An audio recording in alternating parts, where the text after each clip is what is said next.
Pues bienvenidos, gracias por estar acá. Lo que habría que hablar con respecto a las dos verdades es muy extenso.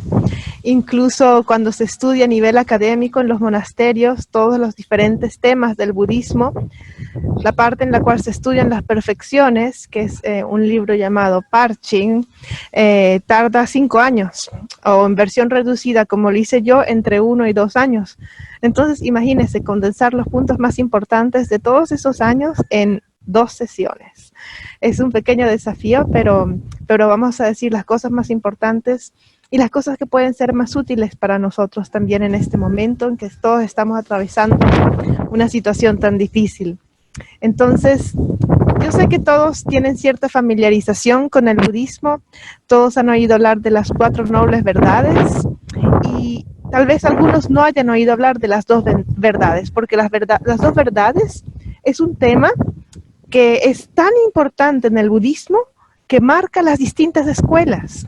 De hecho, eso es algo que no se oye muy a menudo. La visión que tienen las distintas escuelas filosóficas de las 2 verdades es lo que las diferencia. De hecho, cuando comenzamos por las escuelas inferiores, no porque sean menos importantes, sino porque mi maestro decía, podríamos decir que es un esfuerzo inferior. ¿Por qué? Porque es más fácil liberarme a mí mismo que liberar a todos los seres, ¿cierto? Que es el objetivo Mahayana. Entonces, no es que es una escuela inferior, que es peor que el Mahayana, sino que requiere menor esfuerzo, en teoría. Porque ya alcanzar la liberación y ser un arhat es un grandísimo esfuerzo de todas formas. Pero bueno, estas escuelas, las escuelas Hinayana, tienen una visión de las 2 realidades muy dualista. Es decir, nos dicen que la diferencia entre la realidad convencional y la realidad última es que unos son los objetos externos y unos son los objetos creados con la mente. Entonces, comienza este recorrido hacia lo que es la realidad, diciéndonos que la realidad es lo que puedes percibir con tus sentidos. Y lo que está en tu mente es la imaginación. Es lo que no es real, es convencional. Entonces la realidad última estaría afuera y la realidad convencional sería lo que nos imaginamos, nuestros conceptos, nuestros pensamientos. Y poco a poco este concepto se va transformando hasta que llegamos a las escuelas superiores, por ejemplo, la escuela de solo mente, que es lo opuesto. De hecho, dice, la realidad externa no existe, es todo tu mente, y ni la realidad interna ni la realidad externa, es decir, ni tu mente ni los fenómenos que te rodean, son la realidad última. Esos son la realidad convencional. La realidad última o la verdad última que estamos buscando será el darse cuenta que no hay separación entre objeto y sujeto, entre la mente que percibe y los objetos que son percibidos por esta mente. Y así llegamos a la escuela de la vía de medio en que dicen las 2 realidades son inseparables. Entonces es un camino que cuando se estudia, que escuela por escuela, texto por texto, es muy gradual y verdaderamente va abriendo la mente para llegar a ese punto, a esa comprensión en que la realidad convencional y la realidad última no son una sola, pero son inseparables. Son simplemente 2 distintos puntos de vista de lo mismo, que es esa unión de las 2 realidades. Y de allí se surge la filosofía del Tantra. Entonces, si vamos a la vía de medio, tenemos esta idea de 2 realidades. Pero ¿por qué todas las escuelas tienen 2 realidades? Y aún así, desde el punto de vista del Mahayana, ¿por qué hay 2 realidades? Estas 2 realidades son las que determinan el sendero. Entonces quisiera pasar a esta diapositiva. La primera es la diapositiva que ya vimos antes en la introducción, para aquellos que estuvieron en la introducción. Y es la diapositiva de las 4 nobles verdades. Aquí está. Entonces, dentro de estas 4 nobles verdades, que no vamos a ver ahora en profundidad, simplemente porque es un tema muy extenso y queremos concentrarnos en las primeras 4 perfecciones, vamos a ver que todo esto nos lleva a la última verdad, al sendero. No sé si recuerdan la analogía con la enfermedad, ¿cierto? Tengo una enfermedad, voy al doctor, por ejemplo, lo primero que le pregunto es, ¿qué tengo? ¿Qué enfermedad tengo? Esa es la verdad del sufrimiento. La segunda pregunta, ¿cómo me enfermé? ¿Cuál es el origen de mi enfermedad? Es la segunda noble verdad, la verdad del origen del sufrimiento. Y ahí tenemos el karma y las aflicciones, que son el objeto de abandono del budismo. Bueno, en el caso del Tantra es un poco distinto, es la transformación de las aflicciones para el Tantra, pero para el Sutrayana es la eliminación o el abandono de las aflicciones. Luego, la siguiente pregunta, ¿me puedo curar? Es la cesación. Esta tercera verdad es la que nos habla de lo que es la iluminación, la liberación y por qué ya todo lo que necesitamos está dentro de nuestra mente. Y luego tenemos la cuarta verdad, que sería la respuesta a la pregunta, ¿cómo me curo?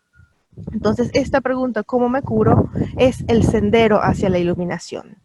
Y aquí vamos a ver la relación ahora que hay entre el sendero y las dos verdades. Entonces voy a cambiar ahora la pantalla y vamos a ver esta tabla que es súper importante.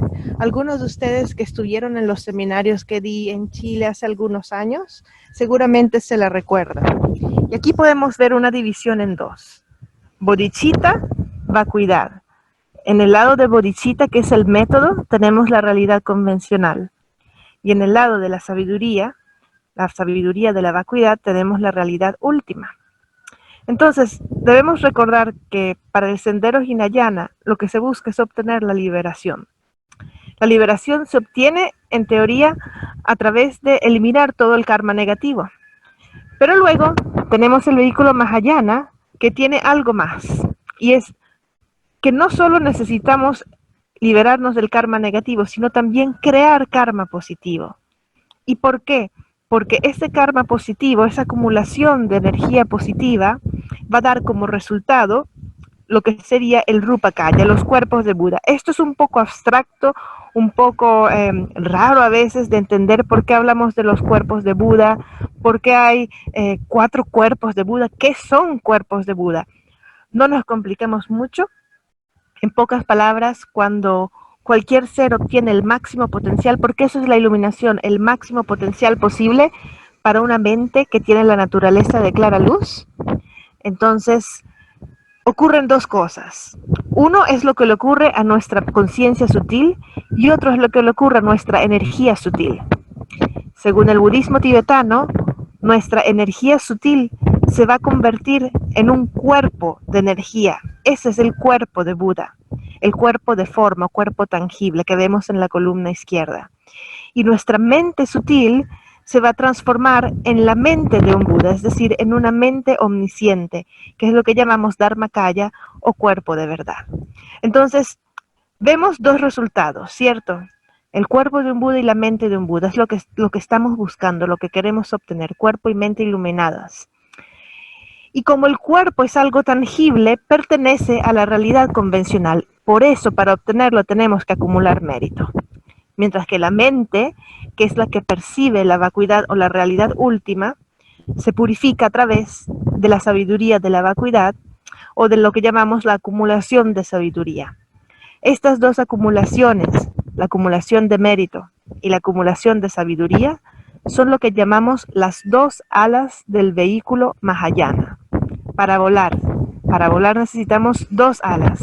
Y según el budismo tibetano, estas dos alas son el método, que es bodhicitta, y la sabiduría, en particular la sabiduría de la realidad última, la sabiduría de la vacuidad, que sería la parte de la realidad última. Entonces tenemos convencional a la izquierda y última a la derecha.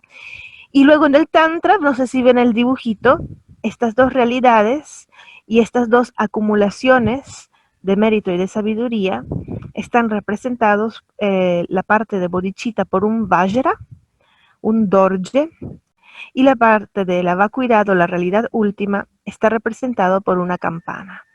De hecho, si uno es practicante del budismo tibetano, cada vez que oye el sonido de una campana, debería hacer surgir en el propio continuo mental la sabiduría de la vacuidad o cualquier comprensión, por más pequeña que sea, que uno tiene de esta sabiduría. Y bueno, y luego si continuamos hacia el Tantra, tienen también otro significado, ¿cierto? Masculino y femenino, pero no podemos entrar mucho en detalle en el Tantra hoy, porque hoy este curso de hoy es sobre realidad convencional. Entonces vamos a hablar de la parte del método, no tanto de la parte de la sabiduría. Entonces, ¿cómo hacemos para acumular mérito? ¿Cómo hacemos para acumular karma positivo? Para acumular karma positivo, ya lo habrán escuchado cientos de miles de veces, tenemos que practicar las perfecciones, las 6 perfecciones. Estas perfecciones son del vehículo Mahayana. ¿Qué quiere decir que son del vehículo Mahayana? Que la motivación es bodhicitta. La motivación son los demás. Entonces, vamos a acumular este karma positivo gracias a los demás, gracias a los otros seres. Y eso es muy, muy, muy especial. Y me hace recordar el verso, uno de los versos de la Bodhisattva Charyavatara de Shantideva, la conducta del Bodhisattva, el texto increíble que habla de las 6 perfecciones, en las cuales dice, gracias a los seres puedo practicar las perfecciones y gracias a la acumulación de mérito puedo obtener la iluminación, ¿cierto? En relación a los seres que sufren, los seres que me hacen daño, los seres que me hacen enojar, etcétera, etcétera. Entonces Shantideva dice, ¿cómo es posible que en mi altar rinda homenaje a los Budas y no a los seres que sufren? ¿Cierto? Es increíble, el razonamiento de bodhicitta tiene el poder de transformar nuestra mente porque va a poner a nuestra mente, a nuestro propio yo en segundo lugar y a los demás en el primer lugar. Entonces, en eso consiste la práctica de las perfecciones, en cómo nos relacionamos con los demás y en cómo la manera en la cual tomamos todo lo que nos ocurre, situaciones negativas, ataques también incluso de otros seres, en sendero hacia la iluminación. Entonces, las perfecciones, ¿cierto? Las perfecciones. ¿Por qué rindo homenaje a los Budas y no a los seres? Si solo gracias a los seres voy a obtener la iluminación. Muy, muy importante. Entonces, eso siempre vamos a tener que tenerlo presente cuando veamos las definiciones y las divisiones de las perfecciones que vamos a estudiar a continuación. Siempre tener esto presente. Es en relación a los seres. Ahora, una pequeña nota antes de comenzar con las perfecciones. Y esta pequeña nota es que técnicamente, para que se pueda llamar una de estas prácticas trascendentales perfección, debería estar combinada con la perfección de la sabiduría. Por ejemplo, la práctica de la generosidad, si no tenemos comprensión de la vacuidad, no es la perfección de la generosidad. Okay, entonces todas estas prácticas, generosidad, paciencia, ética, etcétera, etcétera, las llamamos perfecciones solo si están combinadas y son indivisibles de la comprensión de la vacuidad o de la sabiduría de la vacuidad. Mientras tanto, lo que nosotros estamos haciendo, mientras no hayamos percibido la vacuidad, es la práctica de la generosidad, pero no la perfección de la generosidad. Entonces, ese era un detalle, porque para verdaderamente practicar las perfecciones, tenemos que haber percibido la vacuidad. Entonces, mientras no hayamos percibido la vacuidad, estas perfecciones, estas prácticas trascendentales, se quedan como parte de la realidad convencional. Karma positivo. Piensa siempre, karma positivo, realidad convencional. Sabiduría, realidad última. Cuerpo y mente, materia, ¿cierto? Y conciencia. Esta es un poco la dualidad del budismo mahayana.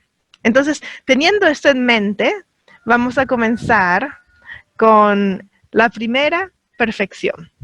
Las perfecciones o las paramitas o las prácticas trascendentales se dice que están diseñadas para que nos sea más fácil practicarlas o en orden de dificultad también podríamos decir.